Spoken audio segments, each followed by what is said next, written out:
नमस्कार मेरे प्यारे दोस्तों, मैं हूं निक, आपका होस्ट और दोस्त।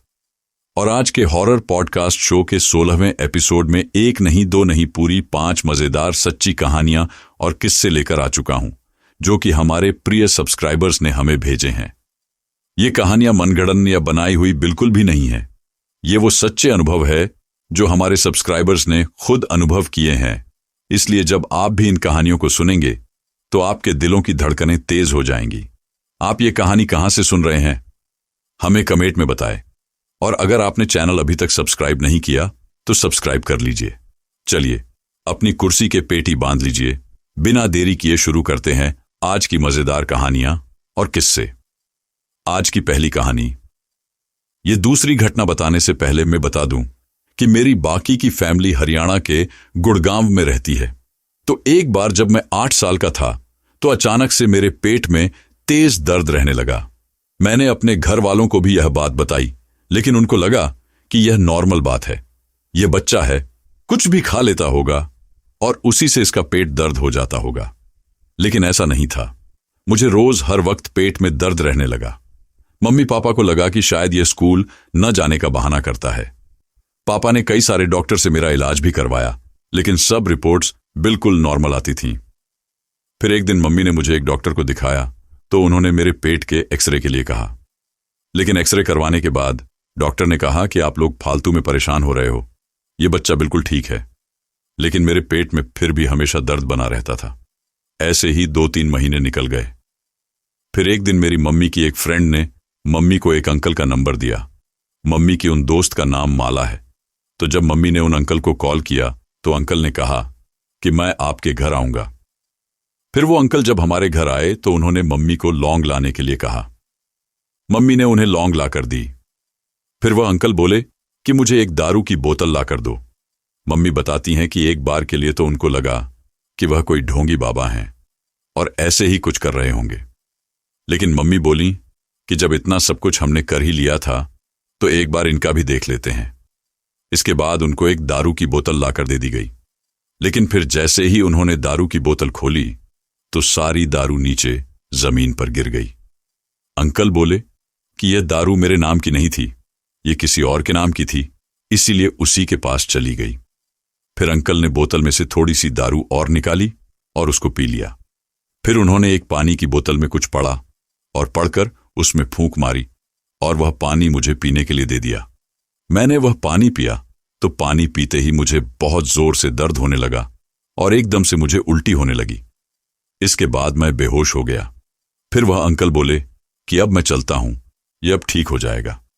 फिर एक हफ्ते बाद उन अंकल ने मम्मी पापा को फोन करके बुलाया और उन्हें एक तावीज दिया।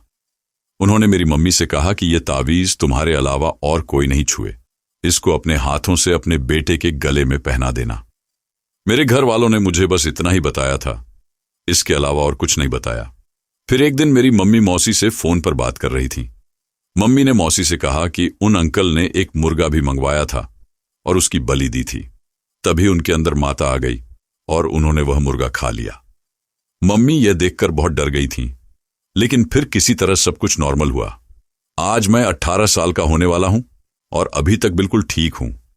वह तावीज आज भी मेरे गले में है और उस तावीज को मेरे और मेरी मम्मी के अलावा और कोई नहीं छू सकता। उन अंकल ने बताया था कि वह काली माता के मंदिर में रहते हैं।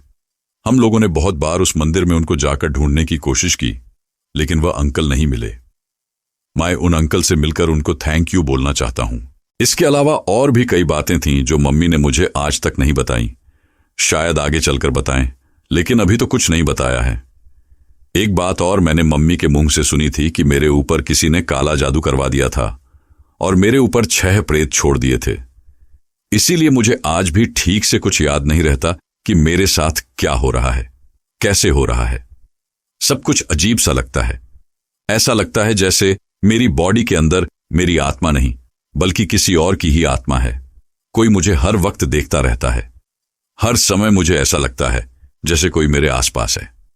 तो दोस्तों, इस कहानी से हमने सीखा कि कभी कभी जीवन में हमें अजीब घटनाओं का सामना करना पड़ता है, लेकिन यह भी जरूरी है कि हम विश्वास और हिम्मत के साथ समस्याओं का सामना करें। परिवार और सही मार्गदर्शन की मदद से हम किसी भी मुश्किल से उबर सकते हैं। चलिए बिना देरी किए अब बढ़ते हैं दूसरी कहानी की तरफ। आज की दूसरी कहानी। मेरा नाम नोबो है। मैं असम के गुवाहाटी की रहने वाली हूं। मैं जो कहानी आपको बताने जा रही हूं, ये मुझे मेरी मौसी ने सुनाई थी। ये साल 2002 की बात है, जब उनकी नई नई शादी हुई थी। मौसी की जहां शादी हुई थी, मतलब उनका ससुराल जोरहाट के नरनी नाम की एक जगह में था। तो हुआ ऐसा था कि उनके गांव में 2 लड़के रहा करते थे। एक का नाम मोहसिन था और एक का नाम बिस्सो। ये दोनों बचपन से पक्के बेस्ट फ्रेंड्स थे। मोहसिन थोड़ा मेंटली अंडरडेवलप्ड टाइप था, इसलिए बिस्सो को छोड़कर वह बाकी दोस्तों से ज्यादा बात भी नहीं करता था। दोनों बहुत मेहनती टाइप के लड़के थे और मेरे मौसा जी से ये दोनों लड़के काफी क्लोज थे। मौसी को अगर कभी मार्केट से कुछ लाना होता और मौसा जी घर पर नहीं होते थे, तो हमेशा इन दोनों में से ही कोई चला जाता था उनके लिए सामान लाने। तो मौसी की शादी के करीब 1 साल बाद उरुका के दिन एक बार बिस्सो रात को कहीं से वापस आ रहा था। तो वापस आते हुए उसका कुछ दूसरे लड़कों के साथ किसी बात को लेकर झगड़ा हो गया। मौसी ने बताया कि वह 3-4 लड़के थे और वह सब नशे में बिल्कुल धुत थे। वह बिस्सो से पैसे मांग रहे थे और उसे धमका रहे थे और लगातार कई देर तक उसके सिर पर मारते रहे, जिससे बिस्सो की ऑन द स्पॉट मृत्यु हो गई। इसके बाद इन लोगों ने उसकी बॉडी को साइड में एक तालाब में फेंक दिया। फिर अगले दिन जब गांव वालों ने तालाब में उसकी लाश को तैरते देखा, तो जल्दी से पुलिस को इन्फॉर्म किया गया। बाद में किसी तरह उन लड़कों को भी पकड़ लिया गया। बिस्सो के घर में उसके साथ सिर्फ उसकी मां रहा करती थी। उसके पापा की लिवर की बीमारी की वजह से 10 साल पहले ही मौत हो गई थी। बिस्सो की मौत की खबर सुनते ही उसकी मां बिल्कुल शॉक रह गईं। उनको यकीन ही नहीं हो रहा था कि उनके बेटे की मौत हो गई है। गांव के भी सब लोग बहुत दुखी थे, क्योंकि बिस्सो बहुत अच्छे नेचर का लड़का था, सबसे बहुत अच्छे से बात करता था। लेकिन मोहसिन को अभी तक उसकी मौत के बारे में नहीं पता था। बाद में जब उसे बिस्सो के बारे में पता चला, तो पहले ही वह मेंटली अंडरडेवलप्ड था और यह बात सुनने के बाद तो उसकी हालत और खराब हो गई। उसने खाना पीना बिल्कुल बंद कर दिया था, हर वक्त अकेला रहने लगा था, बिल्कुल डिप्रेशन में चला गया था। 1 महीने तक ऐसे ही चलता रहा, लेकिन फिर करीब 1 महीने बाद हर रात 2 बजे मोहसिन नींद में ही रोते रोते जोर जोर से हंसने लगता। जब उसकी मां उससे पूछती, तो वह कहता कि वह बिस्सो से बात करता है। उसकी मम्मी को लगता कि शायद बिस्सो के गुजर जाने का सदमा मोहसिन को लगा है। कुछ समय बाद धीरे धीरे ठीक हो जाएगा, लेकिन यह सब अब एक रूटीन टाइप बन गया। अब रात को मोहसिन अचानक से उठ जाता और जोर से दरवाजे को लात मारकर कहीं बाहर भाग जाता। उसके घर वाले उसे बहुत ढूंढते, लेकिन वह उन्हें कहीं नहीं मिलता। सुबह वह खुद घर में वापस आ जाता।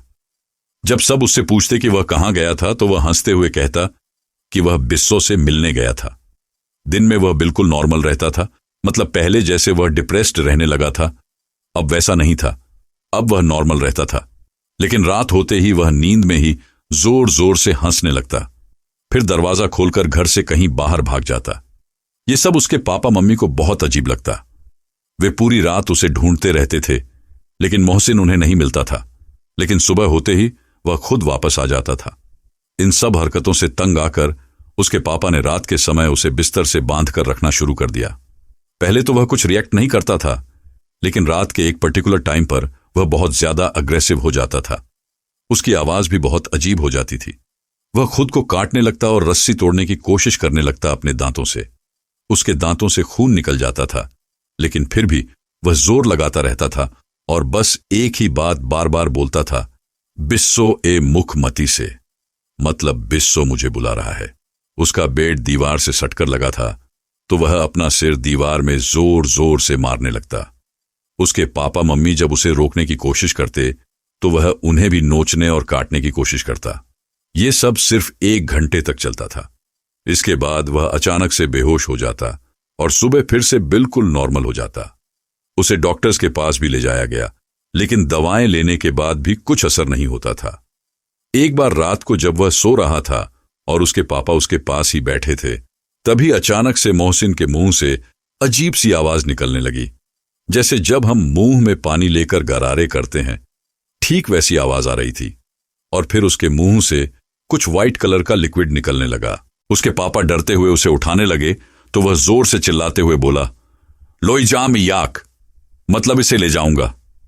और फिर वह वापस रोने और चिल्लाने लगा।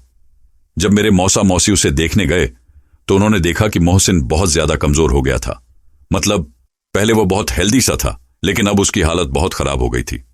उसकी मां ने रोते हुए मौसी और मौसा जी को यह सारी बात बताई। फिर एक दिन मोहसिन के पापा उसे एक मौलवी के पास लेकर गए। मौलवी ने उसे देखते ही बता दिया कि इसका बचना बहुत मुश्किल है। मोहसिन के पापा ने उन्हें बहुत रिक्वेस्ट की कि आप कुछ करो। तो मौलवी ने उन्हें बताया कि इसके पीछे उसके उस मरे हुए दोस्त की आत्मा पड़ी है, क्योंकि वह सबसे ज्यादा इसी के क्लोज था, इसलिए वह इसे भी अपने साथ ले जाना चाहता है। फिर मौलवी ने उसे एक तावीज दिया और कहा कि इस तावीज को इसे उतारने मत देना, चाहे कुछ भी हो जाए। मोहसिन के पापा ने इस बात का ध्यान रखा। इसके बाद मोहसिन की हालत थोड़ी नॉर्मल होने लगी। लेकिन फिर एक रात उसकी मां उसके कमरे में आई तो उन्होंने देखा कि वह बैठा हुआ था। जब उन्होंने उससे पूछा कि तू क्यों रो रहा है, तो उसने कहा कि बिस्सो उससे बहुत नाराज है। बिस्सो ने कहा कि यह तावीज निकाल दे, तभी वह मिलने आएगा। लेकिन उसकी मां ने उसे सख्ती से तावीज उतारने से मना कर दिया। 2 महीनों तक सब ठीक चलता रहा। लेकिन फिर एक दिन जब मोहसिन नहाने गया तो उसने बाथरूम में वह तावीज उतार दिया। फिर अगले दिन जब सब लोग रात में सो रहे थे तो अचानक मोहसिन जोर से चिल्लाया और घर से बाहर भाग गया। उसके मम्मी पापा और उनके घर के पास रहने वाले कुछ लोग उसे पकड़ने के लिए भागे, लेकिन वह पास के बांस के जंगल के अंदर भाग गया। पूरी रात सब उसे ढूंढने की कोशिश करते रहे, लेकिन वह नहीं मिला। फिर सुबह करीब 5 बजे के करीब गांव के ही एक आदमी को मोहसिन उस बांस के जंगल के अंदर एक तालाब के साइड में बेहोश पड़ा हुआ मिला। उसके बाद मोहसिन ने दिन में घर से बाहर निकलना बंद कर दिया। वह घर के ही किसी अंधेरे कोने में बैठा रहता। खाना ठीक से न खाने की वजह से वह बहुत कमजोर और दुबला हो गया था। और फिर 2 हफ्ते बाद मोहसिन की भी ऐसी हालत के चलते मौत हो गई। उसके मम्मी पापा बहुत ज्यादा रो रहे थे और खुद को कोस रहे थे। मौसा और मौसी भी बहुत दुखी थे। मोहसिन की मौत के बाद उसके घर वालों ने कहीं दूसरी जगह जमीन ले ली और वह घर खाली करके चले गए। मौसी ने बताया कि मोहसिन के पापा आज भी किसी ओकेजन पर उनके घर आया करते हैं। तो दोस्तों, इस कहानी से हमने सीखा कि किसी का दिल नहीं दुखाना चाहिए, मानसिक रूप से कमजोर की मदद करनी चाहिए और आत्मा या श्रद्धा का सम्मान करना चाहिए। चलिए बिना देरी किए अब बढ़ते हैं तीसरी कहानी की तरफ। आज की तीसरी कहानी। मेरा नाम केबी है, मैं असम का रहने वाला हूं। इससे पहले भी मैंने आपको अपनी एक रियल स्टोरी के बारे में बताया था। आज मैं आपको कुछ और सच्ची भूतिया कहानियों के बारे में बताना चाहता हूं। यह सबसे पहली कहानी जो मैं बता रहा हूं, यह खुद मेरे साथ घटी थी। यह किस साल में घटी थी यह तो मुझे याद नहीं, लेकिन मैं तब 7-8 साल का था। तो हुआ ऐसा था कि उस दिन रात के समय मैं और मेरा बड़ा भाई छुपन छुपाई खेल रहे थे। साथ ही बता दूं कि तब हम रेंट पर रहते थे और हमारे घर के बगल में ही एक नई बिल्डिंग बन रही थी। वह बिल्डिंग पूरी नहीं बनी थी और उसमें अभी काम चल ही रहा था। तो मैं और मेरा बड़ा भाई उसी बिल्डिंग में खेल रहे थे। हमारे गेम के रूल के हिसाब से हमें उसी बिल्डिंग के अंदर ही छिपना था। लेकिन मेरे भैया ने क्या किया कि वह बिल्डिंग से बाहर जाकर हमारे घर में ही छिप गया और मैं अकेला उसे बिल्डिंग में ही ढूंढता रहा। लेकिन कई देर ढूंढने के बाद भी वह मुझे बिल्डिंग में नहीं मिला। लेकिन उसके बाद मेरे साथ जो हुआ उसके निशान आज भी मेरे शरीर पर मौजूद हैं। उस वक्त वह बिल्डिंग बिल्कुल खाली थी, उसमें मेरे अलावा और कोई नहीं था। लेकिन तभी पता नहीं किस चीज ने मुझे इतनी जोर से धक्का दिया कि मैं एक रूम से घिसटता हुआ दूसरे रूम में जा गिरा। मैं अपने घुटनों के बल वहां तक घिसटते हुए पहुंचा था जिससे मेरे हाथ और घुटने छिल गए थे। मैं बहुत जोर जोर से रोने लगा तो भैया को घर में मेरे रोने की आवाज सुनाई दी। वह दौड़ता हुआ मेरे पास आया तो देखा कि मेरे घुटने की सफेद हड्डी बाहर निकल गई थी। मेरे घुटने बुरी तरह घिस गए थे। जब यह बात मेरे मम्मी पापा को पता चली तो मम्मी ने भैया को बहुत मार लगाई, क्योंकि कुछ दिन पहले उस बिल्डिंग के पीछे 2 लोगों को जिंदा जलाकर मारा गया था। इसलिए मम्मी ने भैया को उधर जाने से मना किया हुआ था। लेकिन वह फिर भी मुझे खेलने के लिए वहां ले गया। मेरे घुटनों में आज भी वह चोट के निशान मौजूद हैं। आज भी वह रात सोचकर मुझे बहुत डर लगता है। तो दोस्तों, इस कहानी से हमने सीखा कि कभी भी खतरनाक जगहों पर खेलते समय सावधानी बरतनी चाहिए और दूसरों के कहे हुए शब्दों को अनदेखा नहीं करना चाहिए। चलिए बिना देरी किए अब बढ़ते हैं चौथी कहानी की तरफ। आज की चौथी कहानी। यह अगली बात जो मैं आपको बताने जा रहा हूं, यह अभी कुछ ही दिन पहले की है। आगे बताने से पहले मैं बता दूं कि मैं आपके चैनल कहानी जंक्शन के साथ इसी साल जनवरी के महीने से जुड़ा हूं और अब हर रात बिना आपकी हॉरर स्टोरी सुने मुझे नींद नहीं आती। लेकिन यह मेरा वहम है या क्या, मुझे नहीं पता। लेकिन जब से मैंने आपके वीडियोस रेगुलर देखने शुरू किए हैं, मेरे साथ कुछ ठीक नहीं हो रहा है। मैं आपको बता दूं कि मेरे पास इंडियन मिक्स्ड ब्रीड का एक डॉग है जिसका नाम मोटू है। वह हर रात बेड पर मेरे साथ ही सोता है। तो कुछ दिन पहले एक रात 1 बजे के करीब मैं नीक भैया की स्टोरी सुन के बस सोने ही लगा था कि तभी मोटू जोर जोर से गुर्राने लगा। उसके गुर्राने की आवाज इतनी तेज थी कि मेरे मम्मी पापा भी उसकी आवाज सुनकर उठ गए। वह तो बिल्कुल ऐसे गुर्रा रहा था जैसे वह कोई कुत्ता नहीं, कोई शेर हो। मम्मी बोली, दरवाजा खोल दो, इसको शायद टॉयलेट करना होगा। तो मैंने उठ के दरवाजा खोल दिया और उसकी बेल्ट भी खोल दी। उसे मैंने पकड़ कर रखा था, लेकिन वह बहुत गुस्से में था। पापा बोले, इसको छोड़ दे। तो मैंने उसे छोड़ दिया, लेकिन उसे छोड़ते ही वह तेजी से गुर्राते हुए बाहर हमारे बरामदे में किसी से लड़ने लगा। ऐसा लग रहा था जैसे 2 कुत्ते आपस में लड़ रहे हों, लेकिन हमें वहां उसके अलावा और कोई दूसरा कुत्ता या जानवर दिखाई नहीं दे रहा था। हम सब यह देखकर डर गए कि वह आखिर लड़ किससे रहा है। जब मोटू छोटा था तब से लेकर अभी तक हमने उसे घर के बाहर कभी नहीं रखा था। वह हमेशा घर के अंदर ही रहता था, लेकिन उस रात वह बहुत स्पीड में भागते हुए कभी घर के बाहर दूर तक भौंकता हुआ जाता तो कभी घर के बरामदे में आकर भौंकने लगता। यह सिलसिला 2 घंटों तक चलता रहा। हम उसे अंदर बुलाने की बहुत कोशिश करते रहे, लेकिन वह आ ही नहीं रहा था। वह 3-4 बजे तक बाहर बरामदे में ही खड़ा रहा। फिर उसके बाद जब वह घर के अंदर वापस आया तो मैंने देखा कि वह बहुत डरा सहमा हुआ था और उसकी पीछे वाली टांग में ऐसा लग रहा था जैसे किसी ने उसे मारा हो। वह थोड़ा लंगड़ा भी रहा था, लेकिन मैंने ज्यादा ध्यान नहीं दिया और उसे अपने कंबल में रखकर सो गया। लेकिन अब तब से लेकर अभी तक रोज ऐसे ही हो रहा है। कभी कभी मैं बाहर सरसों और मिर्च जलाता हूं तो उस रात वह ठीक रहता है, लेकिन अगर किसी रात मैं घर लेट आऊं और सरसों मिर्च न जलाऊं तो उस रात वह ऐसा ही करने लगता है। पता नहीं क्या बला है जो हमारे घर में आ गई है। अभी रिसेंटली हमारे एक फैमिली मेंबर की भी डेथ हुई है, जिस वजह से हम लोग 1 महीने तक घर में पूजा भी नहीं कर सकते। अगर आप में से किसी के पास कोई उपाय है तो मुझे बताएं। तो दोस्तों, इस कहानी से हमने सीखा कि अजीब घटनाओं और अनहोनी से डरने के बजाय हमें शांतिपूर्ण मन से समस्या का समाधान ढूंढना चाहिए और कभी-कभी पारिवारिक सपोर्ट से ही हम मुश्किल हालात को बेहतर बना सकते हैं।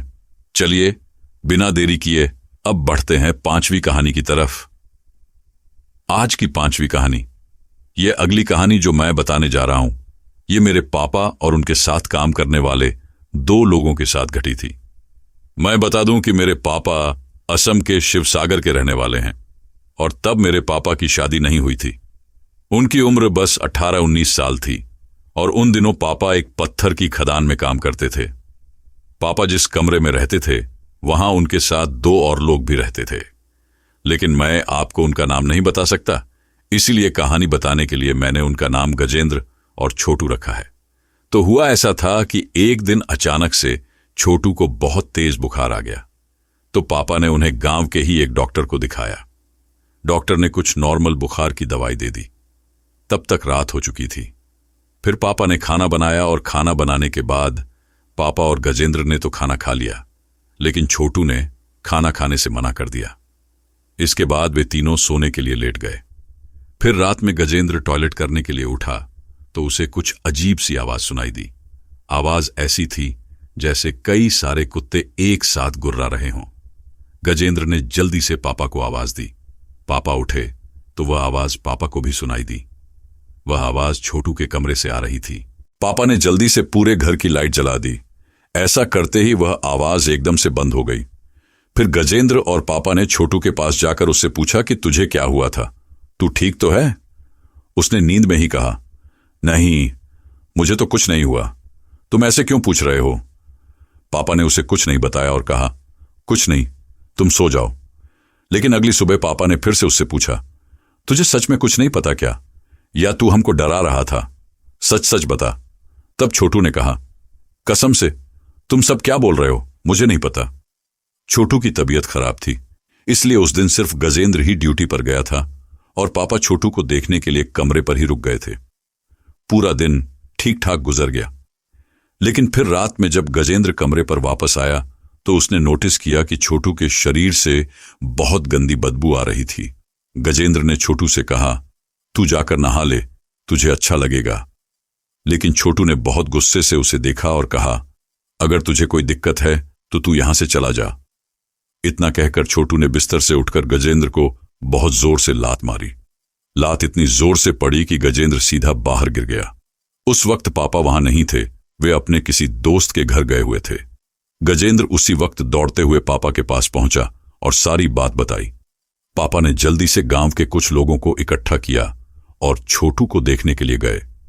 जब वे लोग छोटू के पास पहुंचे तो देखा कि छोटू अपने कमरे के अंदर दीवार से चिपक कर खड़ा था, लेकिन उसे देखकर कोई भी डरा नहीं, क्योंकि उन दिनों इस तरह की घटनाएं आम हो गई थीं।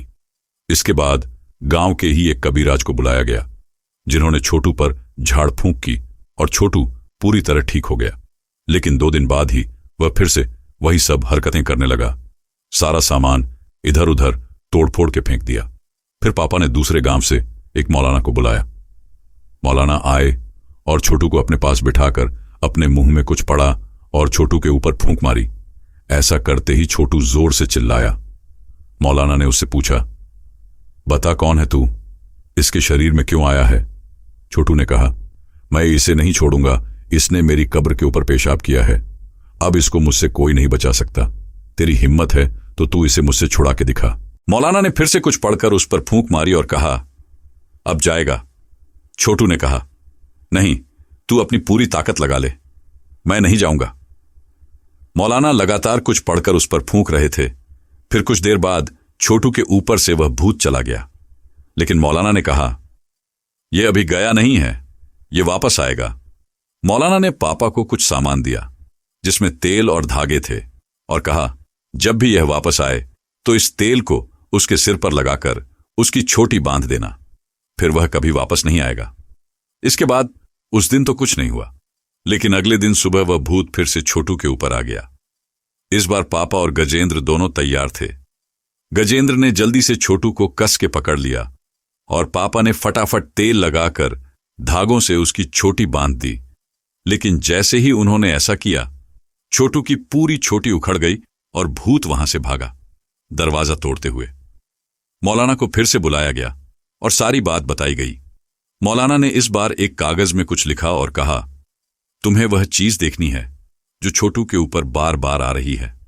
पापा ने पूछा। हां, देखनी है, मौलाना ने कहा। वह देखो, सामने उस पेड़ के ऊपर। पापा ने उस दिशा में देखा और देखा कि एक लड़का पेड़ पर बैठा था। उसके पैर इतने लंबे थे कि वे नीचे जमीन तक आ रहे थे। मौलाना ने पापा को कागज दिया और कहा, इसे किसी ऊंची जगह पर जाकर जला दो। इसकी रोशनी जहां तक देखी जा सकती है, वहां तक वह शैतान अब नहीं आ सकेगा। पापा ने वैसा ही किया और इसके बाद आज तक किसी भी भूत ने छोटू को परेशान नहीं किया। छोटू और गजेंद्र अब हमारे घर के पास ही रहते हैं और यह कहानी उन्होंने मुझे बताई। तो दोस्तों, इस कहानी से हमने सीखा कि कभी कभी हमें अपसर्ग या बुरी शक्तियों से लड़ डेचने के लिए साहस और सही उपायों की आवश्यकता होती है। लेकिन सबसे महत्वपूर्ण है विश्वास, संयम और सही मार्गदर्शन के साथ समस्याओं का समाधान ढूंढना। दोस्तों, आपको यह वीडियो कैसी लगी? जब मैंने ये सारी कहानियां सुनी तो मेरा तो दिमाग ही चकरा गया। मेरा मतलब, इस दुनिया में चल क्या रहा है? पता नहीं इस दुनिया में कैसे कैसे राज छुपे हुए हैं। अगर आपको यह वीडियो पसंद आई हो तो वीडियो को लाइक और शेयर जरूर करें। अगर आप ऐसी कहानियां आगे भी सुनना चाहते हैं तो चैनल को सब्सक्राइब करें और वीडियोस को अपने दोस्तों के साथ शेयर करें।